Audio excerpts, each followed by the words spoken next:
예, 오늘 본문 말씀 중에 16절에 이 본이라는 표현이 나오죠. 사도 바울이 자기 이후에 예수님을 믿어 영존하는 생명에 이르게 될 자들에게 본이 되게 하셨다, 이렇게 지금 되어 있는데, 우리말의 한계 때문에 영어의 example, 우리가 본이 된다 그러죠. 예수님이 우리의 본이시다. 그 다음에 사도 바울이 내가 주를 따르는 것처럼 너희는 나를 따르라, 그러니까 그것도 본이 되는 거죠. 그 모범이란 말이죠. 그분이 보이는 모범을 따라 우리가 그대로 따라가면 된다, 이런 의미에서의 본인데, 오늘의 본은 영어의 example이 아니고 이 패턴이라는 단어인데, 이 패턴, 사도 바울의 삶의 패턴이 우리에게 동일한 방식으로 이루어질 것이다. 그러니까 사도 바울이 인생에 있어서 중요한 순간에 4번에 걸쳐서 하나님을 만났는데, 하나님께서 환상으로 나타나 주셨는데, 우리에게도 사도 바울의 패턴을 따라 인생의 중요한 순간에 이와 같이 4번에 걸쳐서 자신을 드러내실 것이다.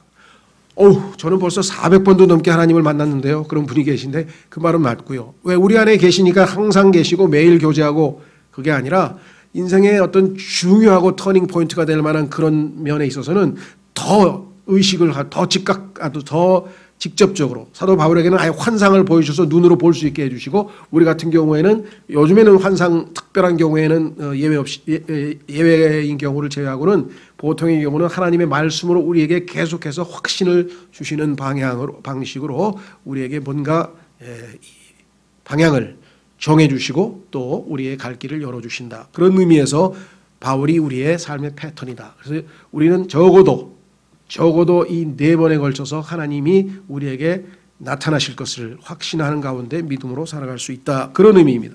그러니까 패턴과 익sem플의 차이겠죠. 자, 그래서 오늘 제가 이렇게 썼습니다. 신약 교회 이방인들의 사도.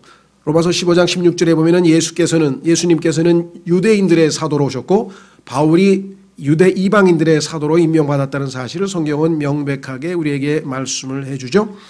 뿐만 아니라 그리스도인들의 본, 즉 example이죠. 이거는 고린도전서 11장에는 내가 예수님을 따르는 것처럼 너희도 날 따르라 그랬고, 디모데전서 1장 16절에서 지금 우리가 읽은 것은 패턴이에요. 그러니까 우리의 본도 되고 또 우리의 패턴, 본도 되고, 이게 우리말로는 본이라고 이야기를 했습니다.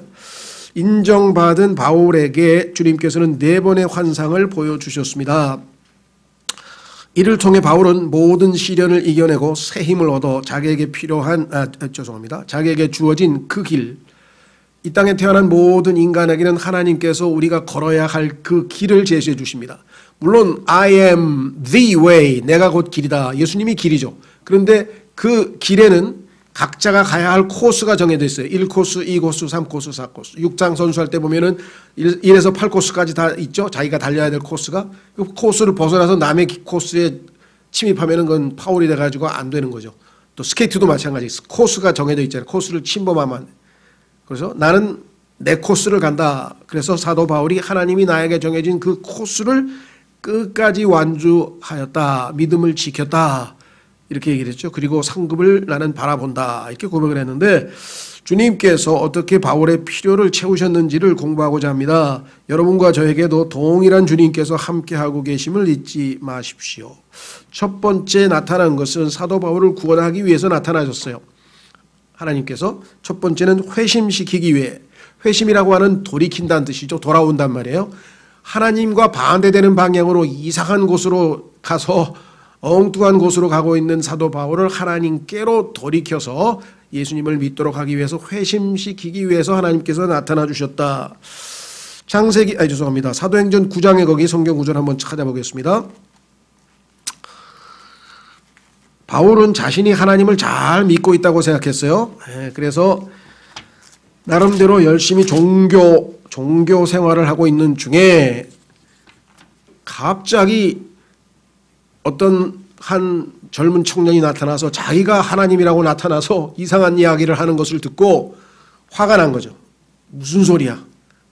내가 믿는 하나님이 따로 있는데, 내가 믿는 여호와 하나님이 따로 있는데 네가 무슨 하나님이냐, 이렇게 해가지고 그 이단 종파, 내가 믿는 하나님이 진짜 하나님이니까 너희들이 믿는 예수는 가짜야 하고 그 예수 믿는 사람들을 싸그리 잡아서 그야말로 그냥 그 열불 나가지고 사람들을 다 이단을 척결시키기 위해서 이렇게 이 몸소 막 온갖 사방으로 사람들을 잡으러 다니고 체포하고 막 심지어는 뭐 죽이기도 했다는 얘기까지 있는데요. 하여간 그 정도의 열정을 가지고 있었던 사람이었죠.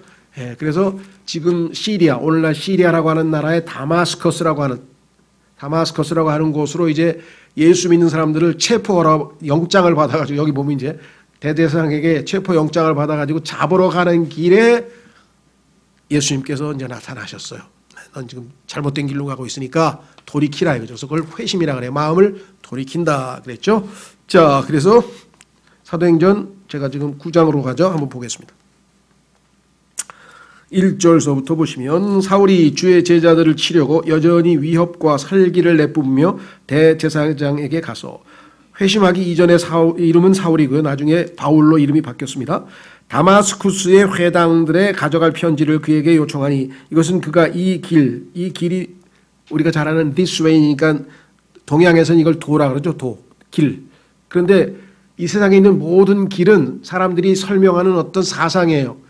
기독교의 길만 인격이신 예수님이에요. 이게 모든 종교와 기독교의 차이예요. 예수님은 내가 가르치는 어떤 사상이 진리다, 이렇게 길이다 얘기 안 하고 I am the way, 내가 곧 길이다. 그래서 예수님을 통해서만 하나님께로 갈 수 있는 것이죠.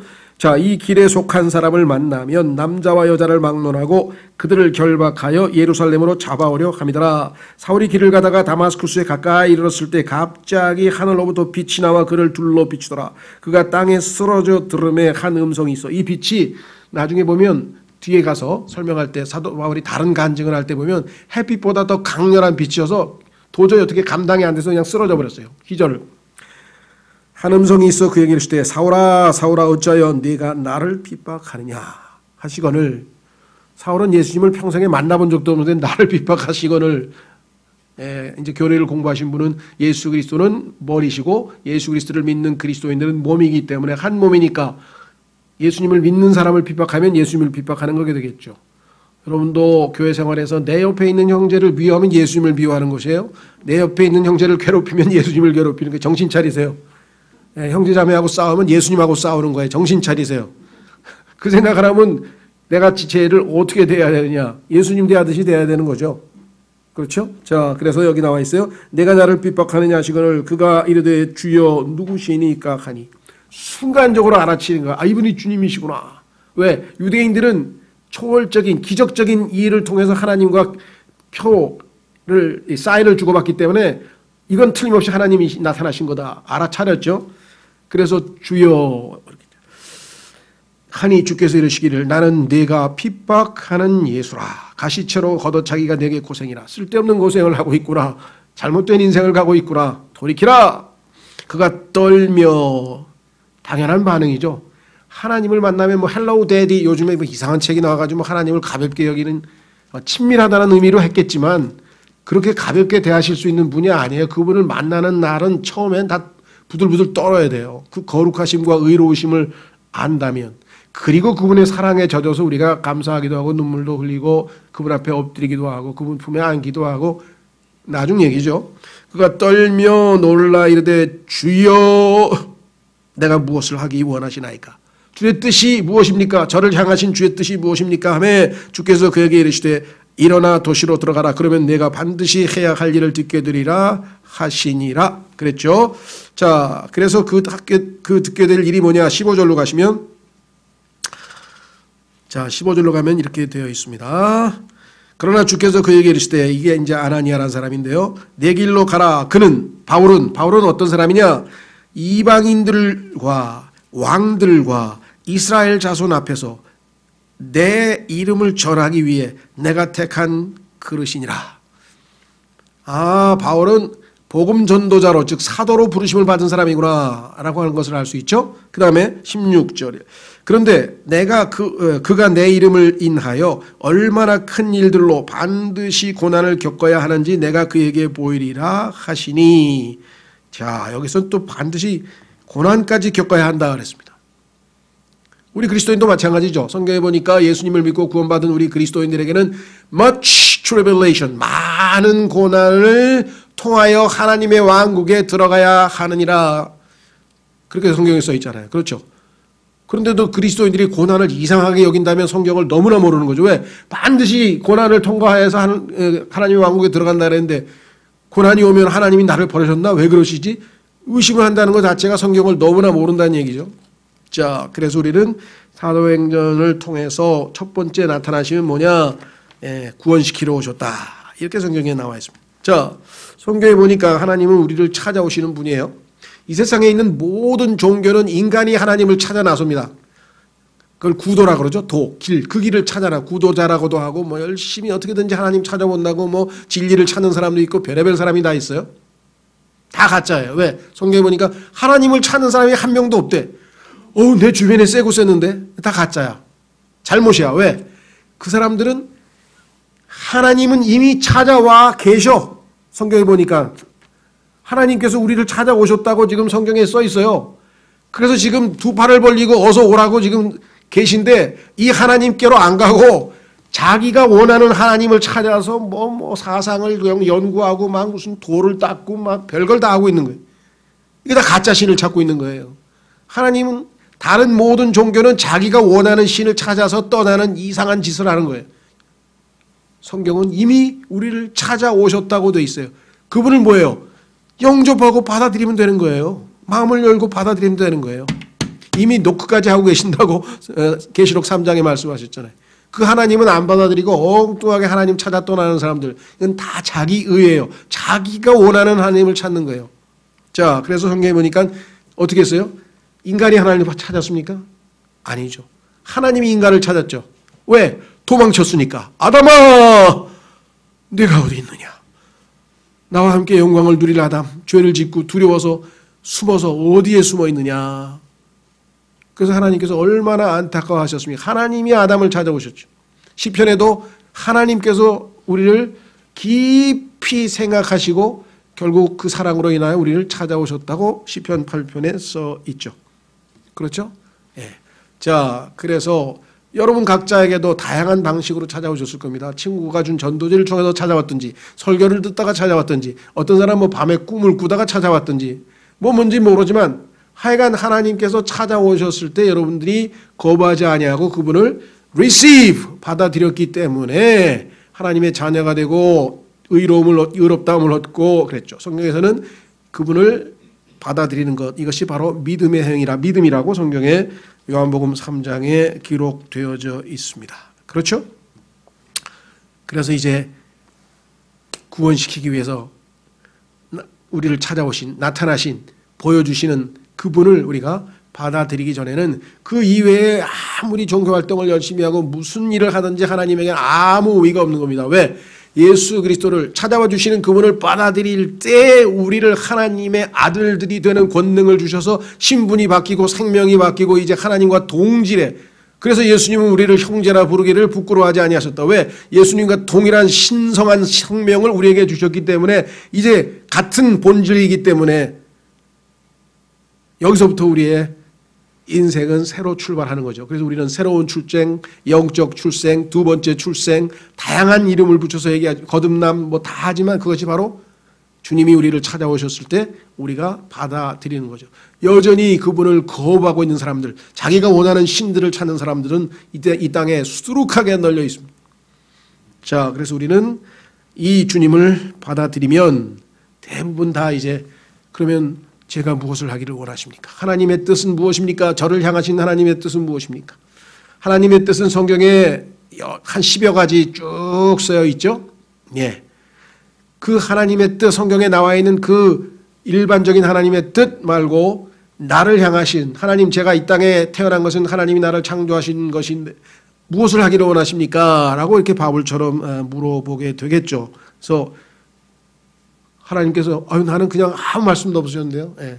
성경에 나와 있는 것처럼 우리를 성도가 되도록 부르심을 받았고 우리가 하나님의 아들을 닮아 성도가 되도록 부르심을 받았다. 그 다음에 선한 일을 하나님이 우리에게 정해주신 선한 일을 하도록 창조 구원받았다. 성경에 써있기 때문에 그 말씀을 따라 사는 것이죠. 예. 특별히 하나님께서 바울처럼 어떤 특정한 일을 위해서 복음 전도자로 아니면 무슨 뭐 선교사로 아니면 뭐 이렇게 하는 경우가 있고 그렇죠. 그렇지 않은 경우에는 아까도 얘기했지만 하나님의 거룩한 백성으로 부르심을 받았기 때문에 하나님의 말씀으로 성화된 삶을 통해서 세상의 빛과 소금의 역할을 하고 선한 일을 통해서 하나님께 영광을 돌리는 것입니다.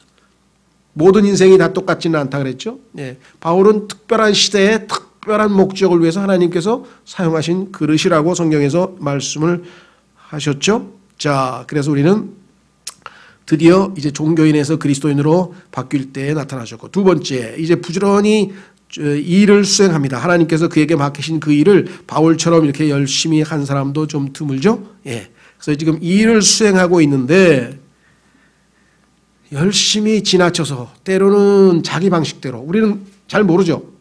그런데 하나님은 뭐 요즘에 무슨 뭐 영화에서 나왔나요? 그게 뭐 너는 계획이 있었구나 뭐 그런 표현이 자꾸 나오는 거 보니까, 예, 하나님께서도 계획이 있었어요. 예, 성경에서 베낀 것 같아요. 성경에 하나님이 계획을 가지고 계셨지, 바울에게는. 그래서 이제 열심히 전하는데 하나님이 생각하시는 그 계획과는 다른 방식으로 자꾸만 빗나가는 거예요. 그래서 하나님께서 안 되겠다 싶어서 나타나셔서 이쪽으로 방향을 틀어라.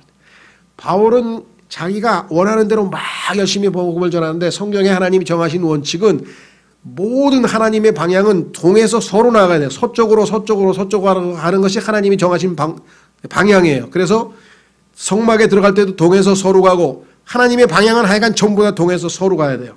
복음도 동에서 서로해서 예루살렘에서 서쪽으로 돌아와서 예루살렘까지 오면 드디어 한 바퀴 지구를 돌아서 하나님 뜻이 완성이 되는 건데, 서쪽으로 지금 선교를 보냈는데 바울이 자꾸만 동쪽으로 가려고 그러니까, 아시아 선교는 나중에 네 후배들이 할 테니까 너는 서양을 먼저, 서쪽 선교를 해서 유럽 선교부터 해라. 그렇게 해서 하나님이 인도해 주시는 장면이 16장에 나옵니다. 한번 확인해 보겠습니다. 사도행전 16장 9절. 요즘에는 못 가겠죠. 저 코로나 때문에. 근데 얼마 전까지만 해도 우리나라에도요, 산티아고 순례길이 많이 유명해졌어요. 뭐 전 세계적으로 원래 유명한 길인데 우리나라 분들도 요즘에는 하도 걷는 거를 이제 좋아하다 보니까 산티아고 순례길을 다녀온 사람들이 명사들 중에 여럿 있더라고요. 책도 몇 권씩 나와 있어요.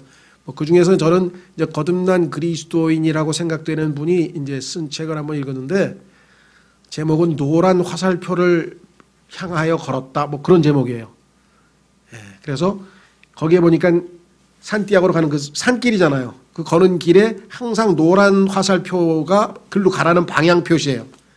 그러니까 하나님께서도 지금 보이지 않는 화살표를 계속 보여줘서 그쪽으로 가라고 지시하고 있는데, 그걸 무시하고 제멋대로 딴 길로 가려고 하니까 하나님께서 나타나셔서 지금 방향을 바꿔 이렇게 고쳐주시는 장면이 바로 이거죠. 자, 보겠습니다. 사도행전 16장 우선 6절부터 보시면, 이제 그들이 부르기아와 갈라데아 지방을 두루 다닌 뒤에 성령님께서 그들에게 아시아에서 말씀을 선포하지 못하게 하시더라. 내가 지금 너에게 정한 방향은 아시아가 아니야. 유럽으로 가라. 이게 유럽으로. 그래서 유럽 쪽으로 하나님께서 인도하시기 위해서 아시아에서는 성령께서 허락을 안 했어. 8절, 그들이 무시아를 지나 드로아로 내려갔더라. 밤에 환상이 바울에게 나타났는데 마케도니아 사람 하나가 서서 그에게 간구하여 이르되 마케도니아로 건너와서 우리를 도우라 하거늘. 마케도니아는 유럽이 시작되는 장면이죠. 그리스죠. 그래서 이제 그 왼쪽으로 가면 다 유럽이죠. 그가 그 환상을 본 뒤에 주께서 그들에게 복음을 선포하라고 우리를 부르신 줄로 확신하였으므로 우리가 즉시 마케도니아로 들어가려고 힘쓰니라. 아, 주님이 우리의 방향을 트시는구나. 이쪽으로 가야 되는구나. 자, 여러분 어떠세요? 여러분 인생도 나는 내가 가고 싶은, 원래 계획했던 데는 이 길이었는데 막 엉뚱한 길로 이렇게, 그렇죠? 아, 나는 키가 큰 남자를 원했는데 이상하게 키 작은 남자하고 하나님이 결혼을 시켰다는 사람도 있. 어떤 사람이 내가 원하는 거 성경에다 딱 써서 기도했는데 자기가 원하는 그 남편의 조건을 싹 써서 기도했더니 하나님께서 정반대의 사람을 만나게 했대. 그런 간증을 제가 하도 많이 들어가지고, 그러면 원하지 않는 사람 이름을 쓰세요. 원하지 않는 조건을 쓰세요. 하나님이 반대로 해줄 테니까. 그랬더니 그럴 때는 또 그대로 들어주시더라고. 하나님이 내 컨트롤 안에 들어옵니까? 그럼 하나님 뜻에 순종하세요. 하나님이 알아서 좋으신 분을 하셨을까? 그렇죠? 어쨌거나 뭐 그런 것도 있고 뭐 직업도 있고 하여간 별의별 게 다 있어요. 여러분 잘 아시는지 잘 모르겠네. 저는 이제 오늘 책을 많이 이제 모니터링하고 읽든지 안 읽든지 하여간 일주일에 한 번씩 책방에 가서 보는데 근간 한 10여 년 중에 10여 년 동안에 우리 한국에서 그래도 상당히 존경받고 이름이 있는 그 그리스도인 중에 이용규 선교사라는 분이 계세요.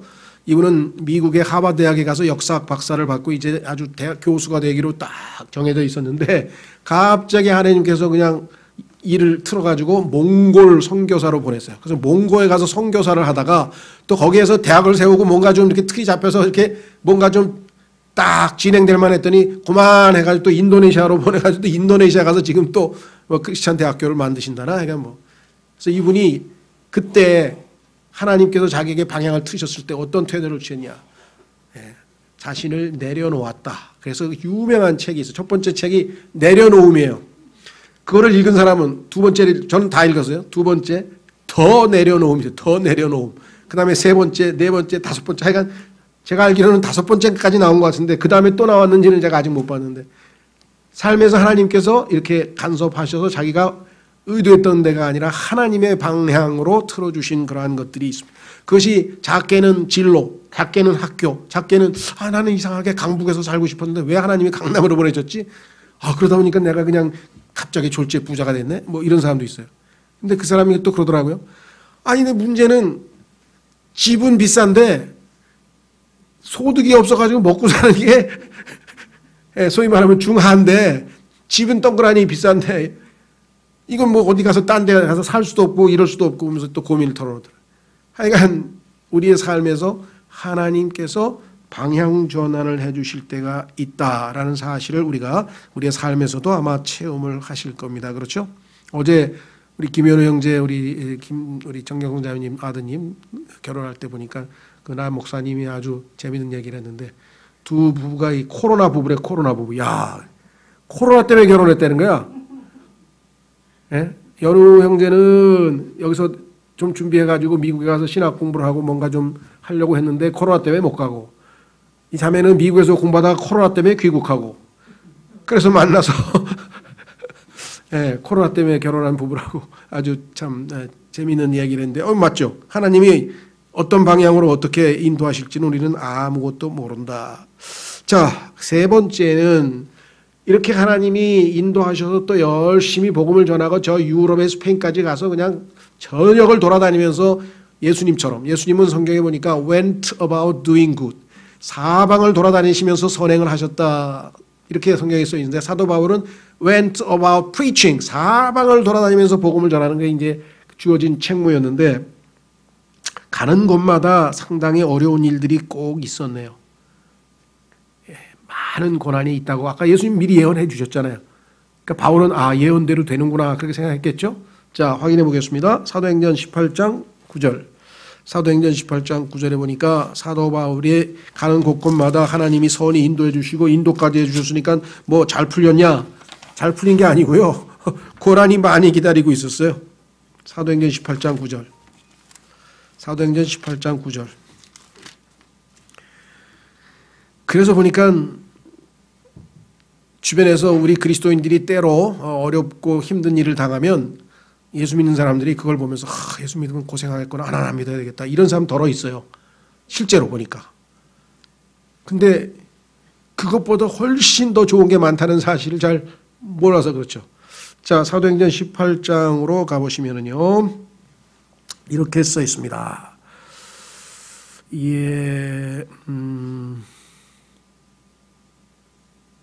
지금 그 앞부분에 무슨 얘기가 나오냐면은요, 고난당하는 이야기가 나와요. 그거 좀 한번 확인해 보겠습니다.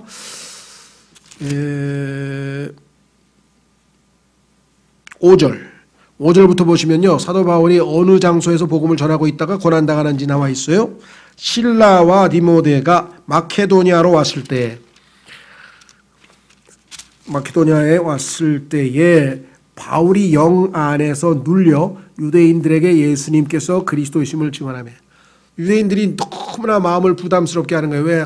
이 사람들은 하나님에 대해서 많이 알고 율법도 아는데 왜 예수님을 거부할까? 그래서 자기 민족이고 그래서 너무 마음이 부담이 되어서 막 이제 증언하니까 그들이 스스로 반대하고 신성모독함으로 그가 옷을 털며 그들에게 이르되 너희 피가 너희 머리로 돌아갈 것이요 나는 깨끗하니 이제부터는 내가 이방인들에게로 가리라 하니라. 그래서 그냥 더 이상 너에게 소망 없다. 아무리 전에도 마음을 안 여니까 나는 이제 너희에게는 책임을 다했고 하나님께서 복음은 로마서에 써 있죠. 먼저는 유대인에게요. 그 다음에는 그리스인이라 했으니까 너에게는 이제 다 했으니까 안 받아들였으니까 나는 이제 이방인들에게로 가겠다. 이렇게 얘기를 했는데 이런 그 박해를 받는 중에 어디 지역을 가든지 바울은 1차적으로 하나님 말씀에 따라서 유대인들에게 먼저 복음을 전하고 그들이 이제 거부하면 또 이방인들에게 가고 이게 원칙이었거든요.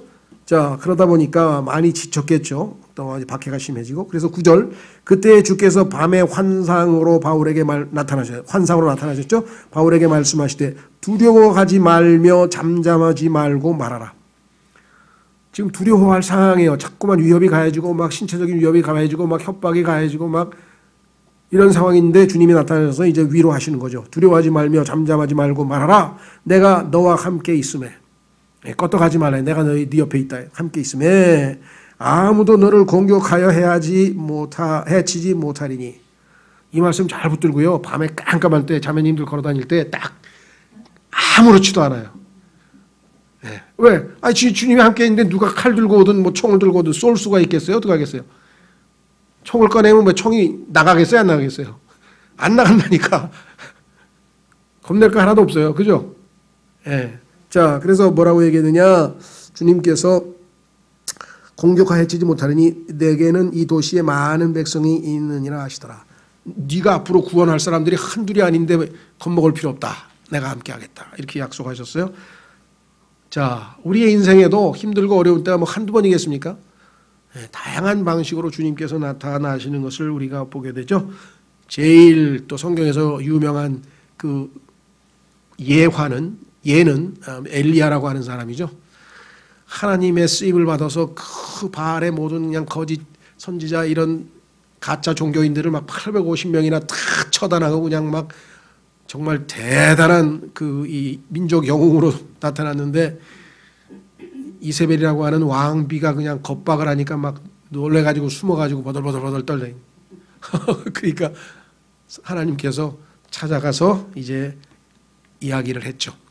까마귀를 시켜서 동굴에 숨어서 자고 있는 자를 깨워서 밥을 먹이고 물을 마시고 먹고 마시고 나더니 정신 차려서 이제 하나님 이래야 되겠다 아니고 에이 모르겠다고 또 들어가서 먹고 마시고 그런 하나님께서 이제 나타나셨을 때 뭐라고 얘기했느냐, 그죠? 일어나 회개하라. 이게 아니고 하나님이 일어나 먹어라. 넌 지금 지쳐 있으니까 일어나 먹어라. 하나님께서 우리를 위로하시고 북돋아 주시다. 성경에 보면 모든 위로의 하나님입니다. 위로라고 하는 이 단어가 영어의 comfort인데요. comfort. 뭐 신발도 그래서 뭐 컴포트화도 있고 뭐 이런데 사실 컴포트라고 하는 말은 단순히 위로만 하는 게 아니에요. 위로는 우리는 말로 아유 안 됐다, 힘들겠다, 힘내라 뭐 이런 정도 하는 건데 이 컴포트라는 영어 단어는 함께 그다음에 포트는 힘이에요. 그러니까 힘을 북돋워 준다는 얘기예요. 단순히 말로만 하는 게 아니고 그냥 위안을 주는 정도가 아니라 힘을 북돋워서 다시 일어나게 해주는 거. 그래서 어떻게 해요? 일어나 먹으라 이거예요. 그리고 이제 세심하게 음성을 들려주셔서 그 다음 책무를 엘리야에게 부과하시는 게 하나님이시죠. 그렇죠? 예. 많은 사람들은 깜짝 놀랐을 거예요. 야, 내가 하나님이라면 저걸 그냥 야 일어나 회개 안 해? 누구로? 예. 그래서 하나님보다 더 강하신 분들이 여기 많이 계신 것 같아요. 예.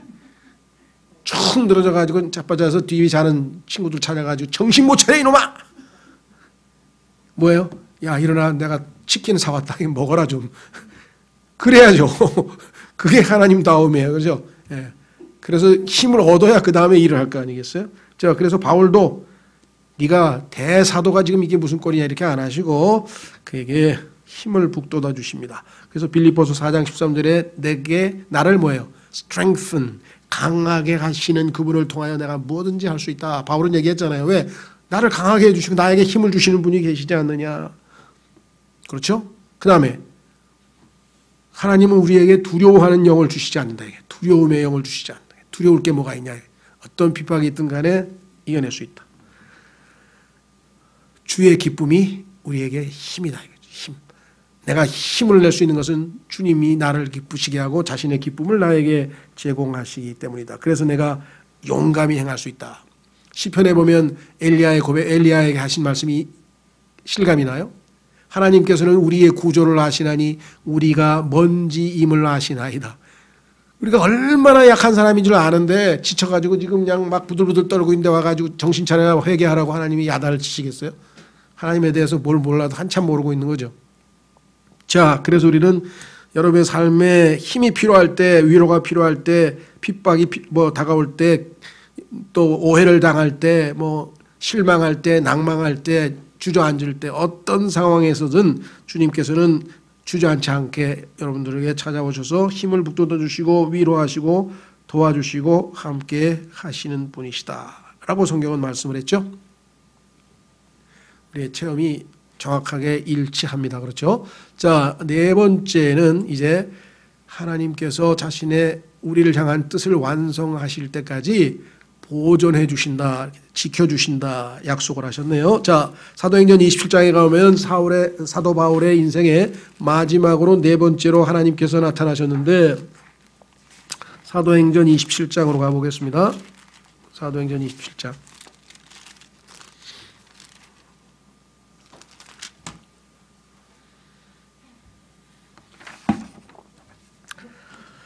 사도행전 27장에 보시면은요, 이제 파도가 치고 이제 곧 배가 침몰하게 생겼죠. 예, 그래서 이제 잘못하면 이제 바다에 빠져서 이제 죽을 지경이 됐는데 이때 하나님께서 이제 어떻게 그에게 나타나셔서 말씀하시는지 한번 들어보겠습니다. 이렇게 얘기했어요.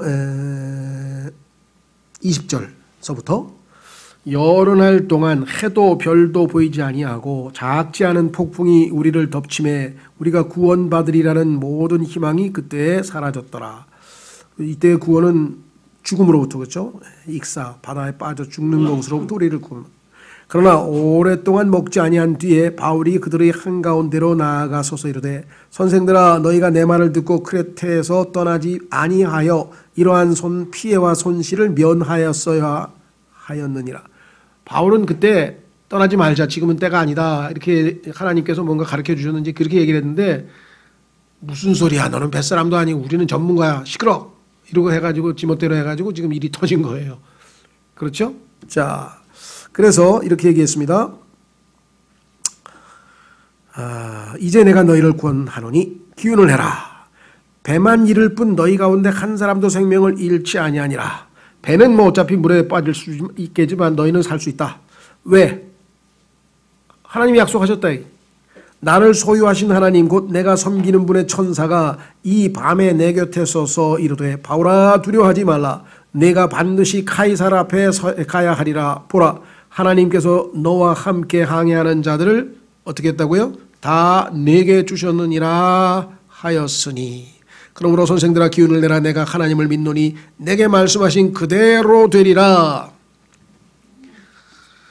이게 우리의 책무예요. 이 땅에서 여러분과 제가 사는 거는요, 나 때문에 하나님께서 나를 사랑하셔서 나를 지켜 보여주시기 때문에 내 옆에 있는 사람들도 다 덕을 보는 거예요. 회사에서도 여러분이 그런 사람이 돼야 돼요. 그렇죠? 당신 때문에 우리 회사가 이렇게 매출이 올라가고, 당신 때문에 우리 학교가 이렇게 명성을 얻고, 당신 때문에 우리 동네가, 이게 빛과 소금의 역할을 하는 거 아니겠습니까? 하나님은 사도 바울을 사랑하셔서 사도 바울과 함께하는 이 배 탄 모든 사람들을 다 살려주시기로 하신 거예요. 그래서 우리의 삶은 복의 근원이 되어야 된다, 이 말. 그렇죠? 예. 자, 그래서 이보다 더 복된 삶이 어디 있어요? 하나님의 나 때문에 다른 사람들도 다 살려주셨다. 나 때문에 다른 사람들도 잘 되게 해주셨다. 그죠? 대표적인 사람 누구예요? 라반 아니에요, 라반. 내가 하나님 내 말대로 살았을 땐 이게 이렇게 안 돼. 야곱 죄가 오더니 그냥 내가 자꾸만 재산이 늘어나고, 야 야곱아 너 때문에 내가 지금 이렇게 되는 것 같아. 그렇죠? 예. 자, 그래서 하나님께서 이렇게 보호해 주신다. 갈 길을 마칠 때까지 우리를 보존하신다라고 지금 이야기를 했어요. 자, 그래서 우리는 사도 바울에게 나타나신 하나님은 마지막 순간까지. 자, 그래서 사도 바울이 뭐라고 고백했나 한번 보세요. 디모데후서 4장으로 가보겠습니다. 디모데후서 4장. 사도 바울은 자신 있게 이제 죽음에 앞서 유언을 남깁니다. 사도 바울이 쓴 마지막 서신 디모데후서 4장에 자기가 인생을 쭉 돌이켜보니 하나님께서 어떻게 자기를 지켜주셨는가. 자, 이렇게 고백을 했습니다. 디모데후서 4장 6절에 이제 내가 내 자신을 헌물로 드릴 준비가 되었고, 이제는 내 자신을 이제 하나님께 바칠 때가 됐어. 내 목숨을. 왜? 하나님께서 이제 나에게 기대하시고 원하셨던 일들이 다 끝났어. 예수님도 마찬가지죠. 하늘을 향해 두 손을 들고 내가 아버지께서 나에게 하라고 주신 그 일들을 다 finished, 다 마쳤습니다. 이제 내가 이제 십자가로 가서 아버지께로 가야 될 것 같습니다. 이렇게 얘기하신 거죠. 바울도 다 됐다 이거야. 그래서 내가 이제 내 자신의 목숨을 하나님께 바쳐야 되는데 이제까지 뭘 했냐 그러면 17절 내가 선한 싸움을 싸우고 하나님께서 나에게 주신 그 전쟁, 영적인 전쟁이죠. 선한 싸움. 그래서 죄와 싸우고 세상과 싸우고 육신 나와 싸우고 이렇게 해서 성령의 권능으로 영적 전쟁을 잘 싸워냈고 나의 달려갈 길을 마치고 이게 마이 코스 아니에요. 마이 코스. 하나님이 나에게 이 코스를 달리라 하고 했을 때 내가 다 달리다가 중간에 포기하지 아니하고 대마처럼 내려놓지 않고 딴 길로 안 가고 끝까지 다 마쳤다. 그렇죠? 그 다음에 세 번째 충성. 하나님을 향한 충성이 변질되지 아니하고 믿음을 지켰다. 그분에 대한 신뢰를 끝까지 내가 지켰다. 이렇게 얘기를 했죠. 왜? 하나님께서 지금 4번에 걸쳐서 나타나셔서 사도 바울의 인생을 딱 쥐고 있었잖아요. 지금도 하나님께서 여러분을 지켜보면서 개입할 순간에 언제든지 개입하고, 그렇죠? 그냥 우리가 나름대로 가고 있으면 지켜보고 또 말씀을 통해서 말씀하시고, 그러나 결정적인 순간에 필요한 순간에는 어떤 방식으로 확실하게 알아차리도록 해주신다. 그래서 결국은 8절에 이후로는 나를 위하여 의의 관이 예비되어 있나니 곧 의로우신 심판자께서 그날에 그것을 내게 주실 것이요 내게만 아니라 그분의 나타나심을 사랑하는 모든 자들에게도 주시리라. 이렇게 지금 분명하게 말씀을 했죠. 그렇죠? 자, 사실 사도 바울은요, 지금 로마로 압송되어 가면서 죄수의 몸으로 지금 이 수갑을 차고 지금 끌려가고 있는 장면이었는데, 배를 타고 가는 마지막 장면이 사실은 그럴 필요가 없었어요. 하나님께서는 원래 그런 계획이 아니었는데 사도 바울의 종교적인 열심이 너무 과해가지고 내가 예루살렘에 가서 내 민족들, 그 열심히 있는 그 내 민족들을 위해서 가야 되겠다. 중간에 하나님께서 여러 번에 걸쳐서 알려줬어요. 거기에 가면 당신은 이렇게 잡혀간다. 그렇죠? 그래서 성령님을 통해서 여러 번에 걸쳐서 예루살렘에 갈 필요 없다고 이렇게 막았는데, 동족을 향한, 이 민족주의자죠. 동족을 향한 그 열정이 너무 세가지고 그래도 가겠다고 그래 가가지고 쓸데없이 고난을 당하고 그 다음에 2년간 감옥에 갇히고, 그래서 하나님의 뜻이 로마로, 마지막에 사도 바울은 로마로 보내는 게 하나님의 뜻이었는데 로마를 못 가고 지금 이제 감옥에 갇혀서 이제 죽을 날만 기다리고 있는 거예요. 거기다가 사도 바울을 암살하겠다고 막 결사대까지 또 유대인들이 조직까지 했잖아요. 그렇다고 해서 하나님의 뜻이 좌절될 리는 없죠. 바울아, 네가 내 말대로 했으면 지금 로마에 가서 편안하게 내 뜻을 수행할 텐데 네가 네 고집대로 했으니까, 생고생을 했으니까 심은 대로 거둔 거죠. 어쩔 수 없죠. 그래서 지금 죄수가 돼서 그런 모양으로 가게 되는 거예요. 그러니까 우리도 하나님께서 허락하셔서 우리에게 일어나는 불행이 있는데, 사실은 우리가 순종만 잘하고 하나님의 뜻을 분별만 잘했으면 안 해도 될 고생을 하는 경우가 자주 있다는 사실을 사도 바울에게서 느낄 수가 있어요. 결국은 네가 고집을 부르더니 자업자득을 하는구나. 왜 가지 말라는 예루살렘은 왜 가냐. 거기 이 일은 내가 다른 사람을 통해서도 얼마든지 할 수 있잖아요. 아닙니다. 그건 제가 해야죠. 제가 해야죠. 제가 얼마나 우리 민족을 사랑합니까? 뭐 이러면서 사도 바울이 열을 냈잖아요. 그러죠. 예, 그래서 우리도 때로는 나중에 보면 그거 할 필요도 없는데 괜히 쓸데없이 내가 해가지고선 시간 낭비만 하고 그런 경우도 종종 있어요. 그렇죠? 예. 자, 그래서 어쨌거나 그래도 하나님은 신실하셔서 바울을 자신의 마지막 목적지인 로마까지 다 데려갔습니다. 마지막 구절을 읽겠습니다. 그래서 디모데후서 4장 밑으로 내려오면 사도 바울의 이런 고백이 나오죠. 17절 하나님께서 나를 이제껏 구출해 주셨고 지금도 구출해 내고 계시고 앞으로도 하나님 만날 때까지는 확실하게 보호해 주실 것이다 라는 고백을 했어요. 왜? 신실하신 하나님을 알고 있기 때문에. 17절 그럼에도 불구하고 주께서 나와 함께 서서 나를 강건하게 하셨으니 이것은 나로 말미암아 그 선포한 말씀이 온전히 알려져서 모든 이방인들이 듣게 하려 하심이라. 내가 사자의 입에서 구출되었느니라. 이 사자는 누군지 아시겠죠? 로마 원형 경기장에서 으르렁거리는 사자 아니고 베드로전서 5장 8절에 나오는 그 이상한 사자 있죠. 영적인 사자 흉내내는 마귀죠. 주께서 나를 모든 악한 일에서 건져내시고 자 구출되었느니라 과거 건져내고 계셔 현재 또 자신의 하늘왕국에 이르기까지 보존하시리니 미래 그분께 영광이 영원토록 있기를 원하노라. 아멘. 자 그래서 우리는 사도 바울에게 이렇게 4번에 걸쳐서 하나님께서 만나 주셔서 그의 삶을 온전히 주관하시고 인도하셨잖아요. 그렇죠? 그러니까 우리의 삶도 이 패턴에 따라 하나님께서 하신다 이게. 여러분과 제가 예수님을 만난 순간이 있었습니다. 그래서 이 땅에서 하나님께서 나에게 맡기신 그 선한 일들을 하면서 주님을 따릅니다. 열심히 사는 가운데 위기가 닥치고 방해가 있고 어렵고 힘든 일이 있습니다.